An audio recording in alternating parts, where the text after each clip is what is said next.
አሚን መልቲሚዲያ ፕሮዳክሽን።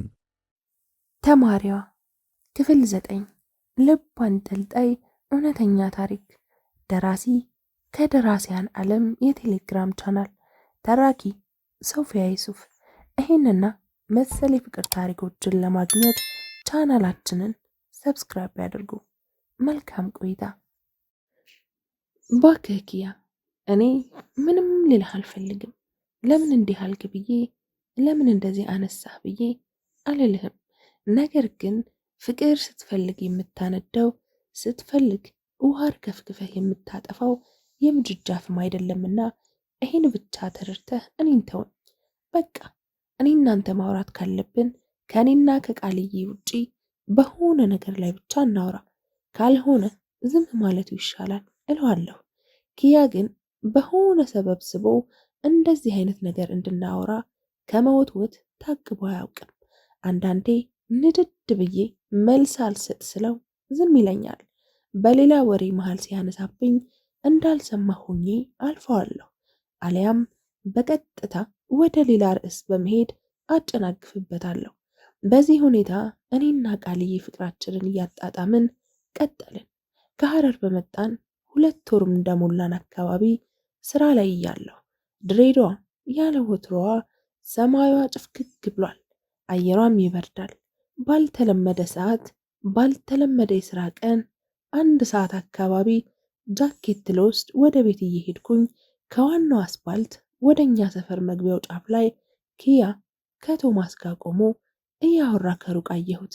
ሳልጠጋ ባጃጇን አዙሬ በሌላ መንገድ ወደ ቤት የገባሁና ጃኬት ደርቤ ወደ ስራ የወጣሁ። ከምሽቱ 5 ሰዓት አካባቢ ወደ ቤት ስገባ ኪያ ገነት ሱቅ በር ላይ ቁጭ ብሎ እየጠጣ ነው። ገኒ ሰላም ነው? ኪያ እንዴት ነህ? ቀዝቀዝ ያለ ገንዬ አልኳትና ሄጄ አጠገቡ ተቀመጥኩ። በሌላ ርዕስ ላይ ስንጨዋወት ቆየንና በመሃል ዛሬ ከቶማስ ጋር ቆመህ አየሁ ልበል እላይ መግቢያው አካባቢ አልኳት። ምን ነው አለኝ።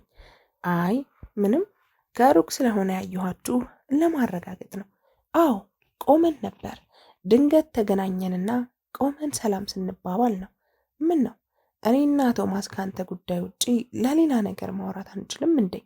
ቆማችሁ ነበር ወይ አልኩ አይደል? አዎ አልከኝ። በቃ ትርፍ ነገር ማውራት አያስፈልግም።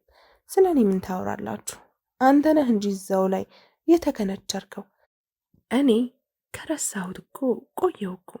ምን ያለበት ምን አይችልም አሉ ብዬው በመነሳት ወደ ቤት ስሄድ አይ እንደዛ መስለው ከሆነ ብዬ ነው፣ ግን እርግጠኛ ነኝ ኤፊ ረስተኸዋል አለኝ።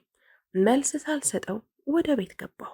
ከቶማስ ጋር ባየሁት በሳምንቱ ስራ ላይ ሆኜ 5 ሰዓት አካባቢ ስልክ ጠራ። አውጥቼ የተመለከትኩት ኪያ ነው። የጫንኳቸው ሰዎች መውረጃቸው ተቃርበው ስለነበር ዝም አልኩት።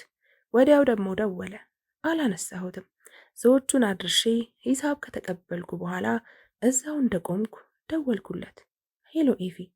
ኪያ አማን ነው? አማን ነኝ። የት ነህ? የት ነህ ማለት ስራ ላይ ነኛ። እርግጠኛ ነህ? ተው እባክህ፣ ስራ ላይም አይደለህም። ምን ማለት ነው? ስራ ላይ አይደለህም ማለት ምን ማለት ነው? አሁን ኮሎኔል መለወጫ አካባቢ ገዝቼ ስመለስ ያየሁት እናንተን አይደለም እንዴ? እናንተን ማለት በእርግጥ እሷን ነው እንጂ በደንብ ያየኋት። አብሯት ያለው ወንድ አንተ ትሁን አትሁን መለየት አልቻልኩም። ምን እያወራህ እንደሆነ ሊገባኝ አልቻለም። ኪያ ለምን በግልጽ አትናገርም? አሁን ከ10 ደቂቃ በፊት ከቃል ኪዳን ጋር ምሳ ልትበሉ ወደ ሆቴል ስትገባ አልነበረ? እንደዚህ አይነት ቀልድ ያስጠላኛል። ስራዬን ልስራበት እሺ። በእውነት እየቀለድኩ አይደለም። ቃል ኪዳንን በደንብ አይቻታለሁ። የተሳፈርኩበት ባጃጅ ፍጥነት ስለነበረው እልፍ ስንል አብሯት የነበረውን ወንድ በጨረፍታ ስላየሁት ነው እርግጠኛ ያልሆንኩት። ይሄ ልጅ ከኔና ከቃልዬ አናት ላይ አለመውረዱን ሳስብ ውስጤ ሲነድ ተሰማኝ። እሺ የት ሆቴል ነው ስንገባ ያየኸው አልኩት። የሆቴሉን ስም ነገረኝ። ቻው በቃ አልኩትና ወደ ሆቴሉ በረርኩኝ። ይሄ ልጅ የምሩን አይቷት ይሆን እንዴ? በፍጹም ሊያያት አይችልም። በዛው በቶማስ በኩል የማጣራት ስራውን እንደቀጠለበት እርግጠኛ ሆንኩኝ። ሆቴሉ አብዛኛውን ደንበኞቹን የሚያስተናግደው እቤት ውስጥ ሳይሆን ሰፋ ባለው ነፋሻማ ግቢ ውስጥ ነው። ከውጪ ወደ ግቢው በደንብ ስለሚታይ ወደ ውስጥ መግባት አያስፈልገኝም።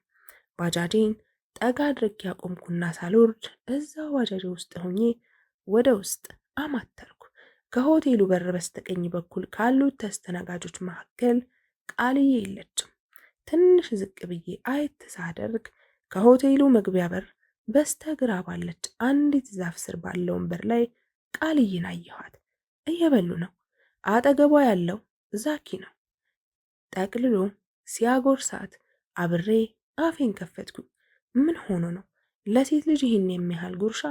የሚሰፋ አፍ ያላት ይመስላል እንዴ? ወይስ አፏን ሊያሰፋው ነው እያልኩኝ ወጣው ወዴት እንደሚያመሩ ብቻ ለመመልከት ራቅ ብዬ አደፈጥኩ። ቃልዬ ከዛኪ ጋር ምሳ መብላቷ ሳይሆን የኪያ ቃልዬ መከታተል አንጀቴን አሳረረው።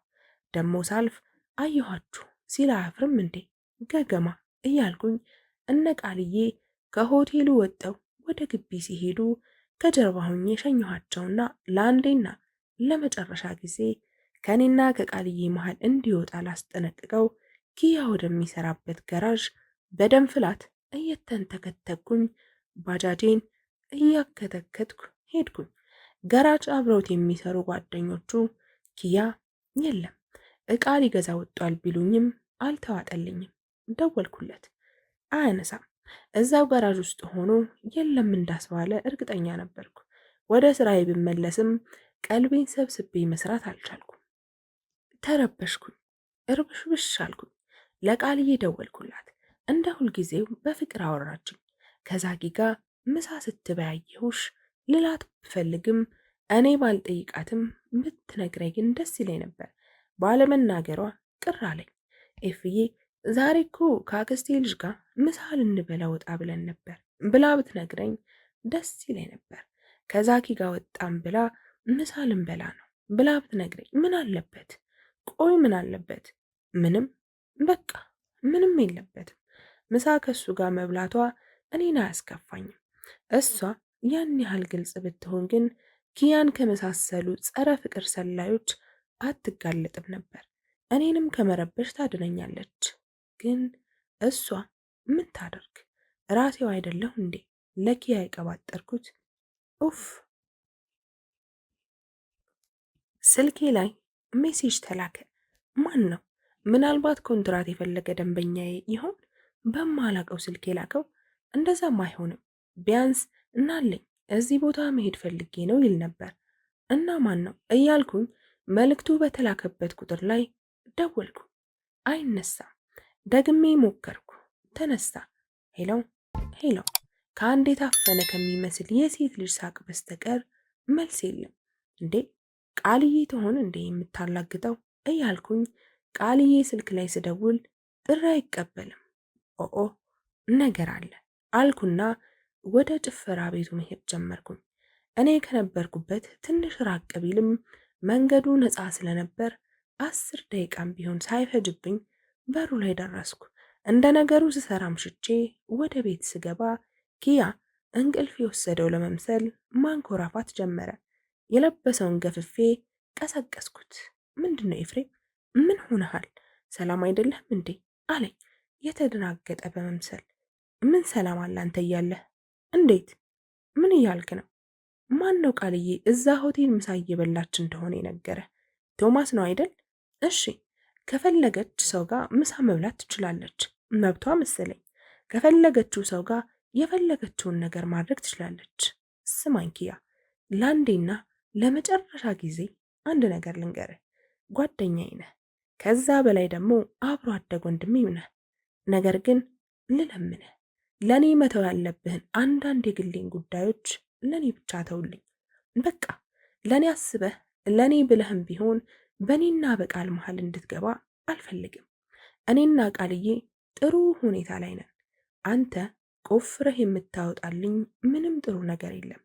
ስለ ቃልዬ የሚሆን ስለ ምንም ነገር ጥፋት ለማወቅ ደግሞ እንኳንስ ሌላ ሰው እኔም በድብቅ ልከታተላት አልፈልግም። የእሷን መጥፎ ነገር ለምን እየፈለግኩ ባዝናለሁ? እንደዛ የሚያደርገው እኮ ያፈቀረ ሳይሆን ለመጣላት ሰበብ የቸገረ ሰው ብቻ ነው። እባክህ ይሄን ጉዳይ ለኔ ተውልኝ። እኔን የቸገረኝ የቃልዬን ፍቅር መቋቋምና ራሴን መቆጣጠር እንጂ ከእሷ ጋር የምጣላበት ሰበብ አይደለም። ያ ማለት ግን ቃልዬ ልቤን የሚሰብር ስህተት እየሰራች ተሰብሬም አብሬ ተቀጥላለሁ ማለት አይደለም። ነገር ግን ቃልዬ ከኔ ጀርባ ድብቅ ማንነት ካላትና ከኔ ጀርባ እኔን የሚያስከፋ ነገር እያደረገች ከሆነ እኔ ባልከታተላትም ፈጣሪ በፈቀደ ጊዜ እውነቱ መውጣቱ አይቀርም። እኔ ግን አሁን ላይ አይደለም የእሷን ስህተት ለመፈለግ የእሷን ፍቅር ለማጣጣም እንኳ ቀንና ሳምንቱ አልበቃ ብሎኛል። ማንም ሰው ቃልዬ እንዲህ ነች፣ እንዲህ እያደረገች ነው ብሎ ቢነግረኝ ቀድሜ የምጠለው የነገረኝን ነው። እስኪ ንገረኝ ኪያ፣ የእሷን ሚስጥርም ይሁን ከእኔ የደበቀችውን እውነት ለማጣራት ይህን ያህል ጠልቀህ መቆፈሩ እኔን የማያስደስተኝ ከሆነ ለማን ብለህ ነው የምትደክመው?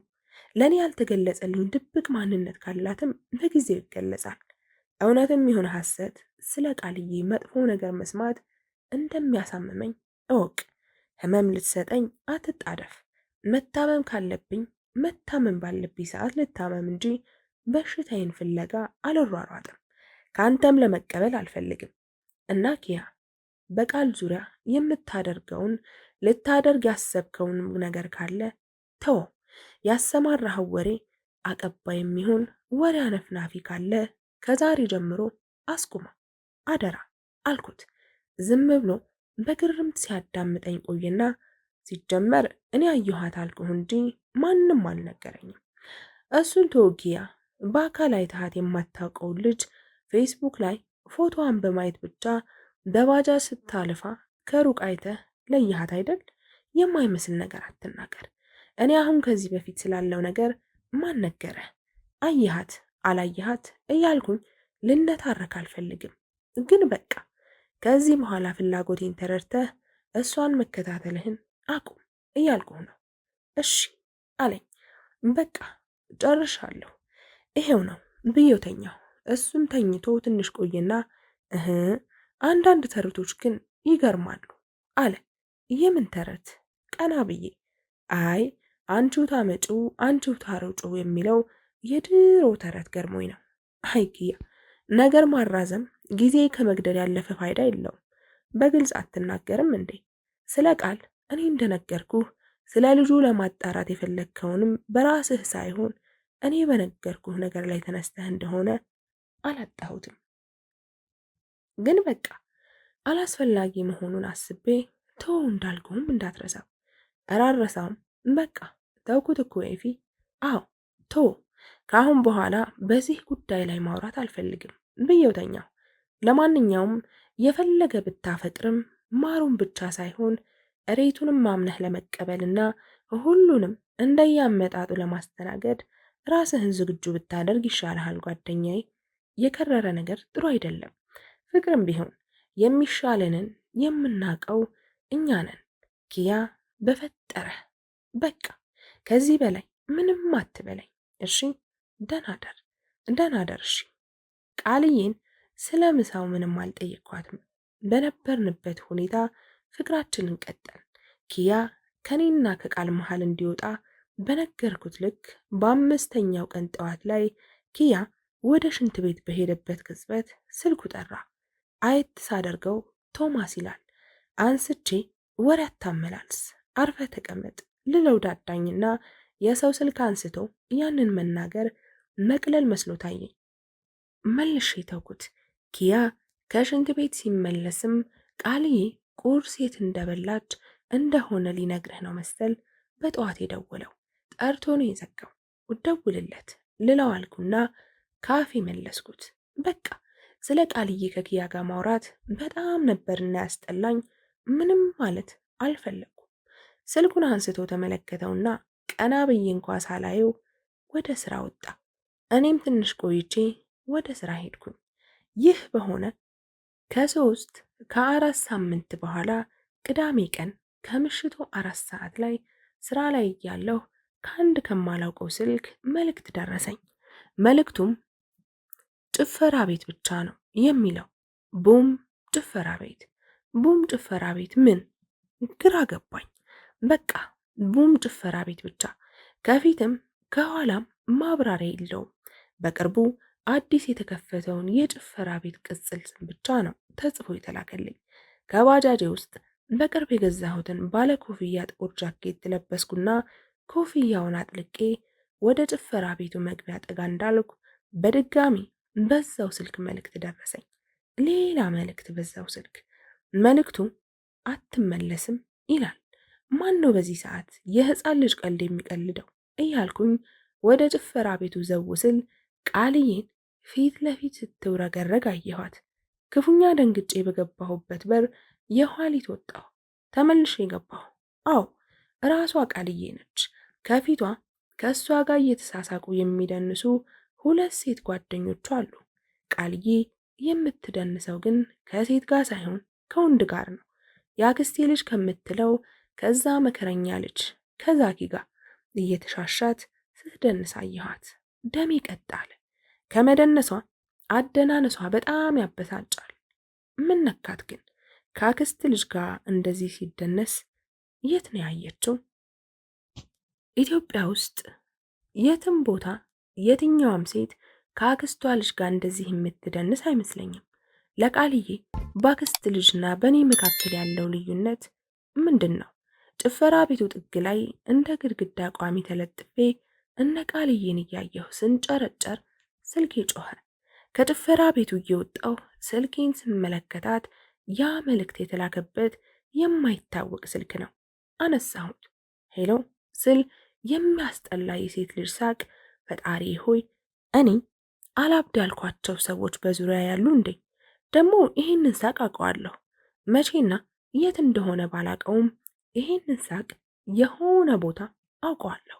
ለማስታወስ ሞከርኩ። የመክሊት ሳቅ ነው። አዎ ራሷ ነች። በገንኩኝ። እንደ እብድ አደረገኝ። አይ ኪያ፣ የቶማስ ሳያንሰው ለመክሊትም አሳልፎ ሰጠኝ። ደግማ ከሳቀች ለማረጋገጥ ደወልኩኝ። አይነሳም። ይሄ ልጅማ ከኔ ጋር የከረረ ጸብ ፈልጓል። ጭራሽ ለመክሊት። ወይኔ ኤፍሬም፣ እኔና ኪያ የሚለይልን ዛሬ ነው። ወደ ጭፈራ ቤቱ መመለስ ይኖርብኝ ወደ ኪያ መሄድ መወሰን አቅቶኝ ጨለማው ላይ እንዳፈጠጥኩ ደቂቃዎች አለፉ። ኪያን ምን እንደበደልኩት ለማስታወስ ሞከርኩ። ምንም ትዝ አይለኝም። አንድ ሰፈር ተወልደን አንድ ላይ ተምረን እንደ ፍላጎታችን በምንፈልገው የሥራ ዘርፍ ተሰማርተን ሕይወትን ለማሸነፍ መፍጨርጨር እስከ ጀመርንበት ድረስ የከረረ ጸብ እንኳ ተጣልተን አናቅም። እንደ ማንኛውም የአንድ ሰፈር ልጆች በተለያየ ጊዜ በተለያየ ጉዳይ ከመከራከር፣ ከመበሻሸቅ፣ ከመኮራረፍና መልሶ አስታራቂ መሃላችን ሳይገባ በጨዋታ ሞቅታ ከመታረቅ ያለከ ክፉ ነገር በመሃላችን ተፈጥሮ አያውቅም። ቢያውቅም የዛሬን ያህል በኪያ የተከፋሁበት ቀን የለም። የማትነካውን እየነካብኝ ነው። ኪያ በማይመጣው እየመጣብኝ ነው። ኪያ ማንንም ልታገስ በማልችልበት ደካማ ጎኔ እየመጣብኝ ነው። ኪያ ሁሉ ነገሬ ከራሴን በላይ በማፈቅራት በምወዳትና በምሳሳላት በቃልዬ ከመጣብኝ አብሮ ማደግ፣ አብሮ መማር፣ ጓደኝነት፣ ወንድምነት ሁሉ ነገር ለኔ ቦታ አይኖራቸውም። ምክንያቱም ቃልዬ እንኳን እስከ ኪያ ከራሴን በላይ አፈቅራታለሁ።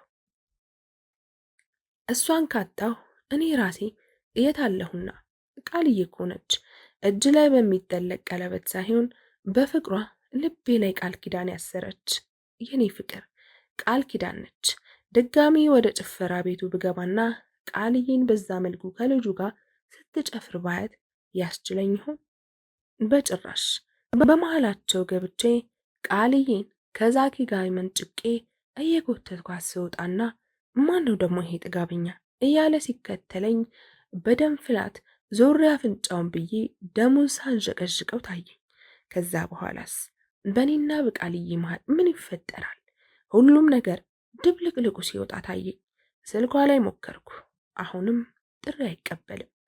የማደርግ የምሆነው ግራ ገባኝ። የቃልዬ አደናነስ ፊቴ ላይ ይውለበለባል። ተቃጠልኩ። በኪያ ተንኮልና ወሬ ቃልዬ ላይ መናደድ የእሱን ሐሳብ ማሳካት መስሎ ቢታየኝም አለመናደድ ግን አልቻልኩም። እኔ እኮ የቃልዬን ገላ አይደለም የቃልዬን ቀሚስ ንፋስ እንኳ ሲገልበው ቀናለሁ። ታዲያ እንደዛ ተጣብቃ ስትጨፍር እያየኋት እንዴት ብዬ ነው አለመናደድ የምችለው? ስለና ስለ ቃልዬ ለኪያ ያወራሁበትን ቀን ያችን አርብ ምሽት ክፉኛ ጠላኋት። ከአያቴም ከእናቴም የሰማሁትን እርግማኖች ሁሉ ረገምኳት። ግን ቀኗ ምን ታደርገኝ? በግዳፌም ፈልቅቃ አላስወራችኝ። ራሴው ነኝ የግል ሚስጥሬን ሳልጠየቅ የለፈለፍኩት፣ ሊያውም ለኪያ። ይሄ የተረገመ ልጅ አሁን የት ነው ያለው? በሱ ወሬ ከቃልዬ ጋር ሳይሆን ከእሱ ጋር እንደምጣላ ከዚህ ቀደም ነግሬዋለሁ። ዛሬ በተግባር አሳየዋለሁ እያልኩኝ ባጃጂን አስነስቼ ከነፍኩ። እንዴትና በምን ፍጥነት ቤት እንደደረስኩ አላቅም። ኪያ ቤት ውስጥ የለም፣ ጋራዡ ዝግ ነው። ገኒ እሷም ጋር የለም። ፈለግኩት። ጨለማ ውስጥ ባጃጄን ተደግፌ እንደቆምኩ አንድ ጥያቄ ውልብ አለብኝ። አዎ እንዴት ግን ቅድም ልክ ጭፈራ ቤቱ በር ላይ ስደርስ ጠብቀው አትወጣም ብለው መልእክት ላኩልኝ። ያ ማለት እኮ ስገባ እያዩ ነበር ማለት ነው። በቃ ኪያ ከመክሊት ጋር እዛው ጭፈራ ቤት አሊያም እዛው አካባቢ ነው ያሉት። ይህን ሁሉ ነገር የሚያደርገው መክሊትን ለማስደሰት እንደሆነ ግልጽ ነው። እሱ መክሊትን ለማስደሰት ቶማስን ከዛኪ ጋር እንዲተዋውቅና የት ምሳ እንደሚበሉ የት እንደሚያመሹ መረጃ እንደሚያቀብለው አደረገ። ከዚህ የከፋ ነገር አለመረበሹንስ ማን ያውቃል? እስኪ እንተያያለና። እንግዲህ ድጋሚ ወደ ጭፈራ ቤቱ ገሰገስኩ። እነ ቃልዬ ጭፈራ ቤት ውስጥ የሉም፣ ሄደዋል። ኪያንስ በዛው ጭፈራ ቤት አካባቢ ባሉ ሆቴሎች ፈልግ ያጣሁት። ቃልዬ ስልክ ላይ ሞከርኩ፣ አሁንም ዝግ ነው። ወደ ቤት ስመለስ ኪያ አልገባም፣ ጭራሽ ሳይመጣ አደረ። እንቅልፍ በአይኔ ዝር ሳይል አስቀያሚና ረጅሙ ሌሊት እንደምንም ነጋ። እንደተነሳሁ ቀጥታ ወደ ጋራጅ አመራሁ። ከኪያ ጋር ክፉኛ ተጣላን። የጋራጁ ሰራተኞች መሃላችን ገብተው ባይገላግሉንም ከእሱ ጋር ከመነጋገር መደባደቡ ይሻለን ነበር። በዛ ተምዘግዛጊ ምላሱ ከ10 ጊዜ በላይ ኤፍሬም ይልቅ ዓይንህን ግለጥ ይለኛል። ጨፍኜ ሲሄድ የት እንዳየኝ እሱ ነው የሚያውቀው። ስለ እኔ እንደማይመለከተው ደጋግሜ ስነግረው እየደጋገመ ኤፍሬም ይልቅ ዓይንህን ግለጥ፣ ከኔ ጋር በመጣላት የምታተርፈው ነገር የለም፣ ትርፉ መቀያየም ነው። አንተና ቃል ኪዳንን የማውቃችሁ እኔ ብቻ ነኝ እንዴ? ድፍን ድሬ ዩኒቨርሲቲ የሚማረው የድሬዳዋ ልጅ ቶማስ ብቻ ነው እንዴ? ብዙ ከድሬ ልጆች እኮ እዛ ይማራሉ። እሷን ስታደርስና ስትመልስ የሚያይህ ብዙ ነው። ከኔ ላይ ዓይንህን አንሳና ዙሪያህን ተመልከት። እውነቱን በመሸሽ ወይም ከኔ ጋር በመጣላት ፍቅርህን ማትረፍ የምትችል መሰለህ እንዴ? እና ምታኛ፣ ችግር የለውም። እኔን በመምታት ንዴትህ የሚወጣልህ ቃል ኪዳንም ታማኝ የምትሆንልህ ከመሰለህ እና ምታኝ፣ ደስ ይበልህ ሲለኝ ራሴን አቅቶኝ ዘልዬ አንገቱን አነኩት። ምታኝ ከማለት ውጪ ለመሰንዘር አልሞከረም። የጋራዥ ልጆች እንዳላቀቁን ምንም መናገር አልቻልኩም። ወደ ቤት ገብቼ ተኛሁ። አመሻሹ ላይ እህቴ ጋር ሄጄ እራት በልቼ ስመለስ ኪያ የራሱን ልብስና መኝታ ይዞ አብረን ከምንኖርበት ቤት ለቋል። ራስ ምታት እያጣደፈኝ ነው የዋለው። ማታም አልለቀቀኝም። ለቃልዬም አልደወልኩም፣ እሷም አልደወለችም። በሁለተኛው ቀን አመሻሹ ላይ ደወልኩላት። እንዳነሳችው ገና ለምን ስልክሽን ዘጋሽ ብዬ ሳልጠይቃት ቀድማ ከትናንት ወዲያ ቻርጅ ዘግቶባት እንደነበርና ቻርጅ ስታደርገው ብዙ ጊዜ መደወሌን መልእክት እንደደረሳት መደወል ፈርታ እስከምደውል እየጠበቀች እንደነበር እንደናፈኳትና አሁን ለአጭር ሰዓትም ቢሆን ልታገኘኝ እንደምትፈልግ ከቻልኩ ወደ ግቢ ሄጄ እንደወስዳት ነገረችኝ። መጣሁ በቃ እየወጣሽ ጠብቂኝ ከማለት ውጪ ምንም አላልኳትም። ግቢ ስደርስ ቆማ እየጠበቀችኝ ነበር። ምንም ሳልናገር ቀጥታ ከአንድ ቀን በፊት ከዛኪ ጋር ወደ ጨፈረችበት ጭፈራ ቤት ይዣት ሄድኩኝ። በሩ ላይ ስንደርስ እንዴ ኤፊ ዛሬ እዚህ ነው እንዴ የምናመሸው አለችኝ። አዎ ብያት ገብተን ትንሽ እንደቆየን ምን ነው ቃልዬ ቤቱ አልተመቸሽም እንዴ? ይሄን ቤት ከዚህ በፊት ታውቂዋለሽ አልኳት። ክፍል 10 ይቀጥላል።